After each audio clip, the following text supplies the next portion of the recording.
నేను అంటాను, ఏ ఇంట్లో అయితే దేవుని వాక్యం ఉంటుందో ఆ ఇంట్లో గొడవలు రావు. గొడవలు ఎలాగుంటుందో తెలుసా? ఉదయం కొట్టేసుకుంటారు, సాయంత్రం మాట్లాడేసుకుంటారు. ఏ ఇంట్లో వాక్యం ఉండదో ఆ ఇల్లు ఎప్పుడు రోడ్డు మీద ఉంటుంది, సామాన్లు ఇంట్లో ఉంటాయి. వాక్యం ఉన్న ఇంట్లో గొడవలు అవుతాయండి, అక్కడే సమాధానం కూడా దొరికేస్తుందండి. వాక్యం లేని ఇంట్లో గొడవలు అవుతాయండి, ఎప్పటికీ సమాధానం దొరకదు. మీ ఇంట్లో వాక్యం ఉందా? గోడ మీద కాదు, మీ హృదయాల్లో వాక్యం ఉందా? మీ ఇంటి వారందరూ వాక్యం మీద కట్టుబడ్డారా?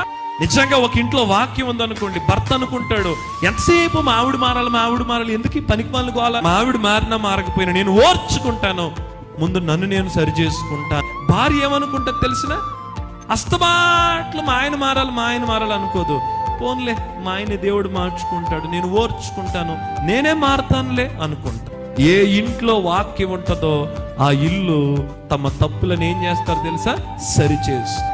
వాక్యం ఉంటే ప్రేమ వచ్చేస్తుంది, వాక్యం సరిచేస్తుంది, వాక్యం రక్షణ అనుభవాన్ని ఇస్తుంది, వాక్యం ప్రేమనిస్తుంది. వాక్యం ఉంటే ఆనందం. హల్లెలూయా.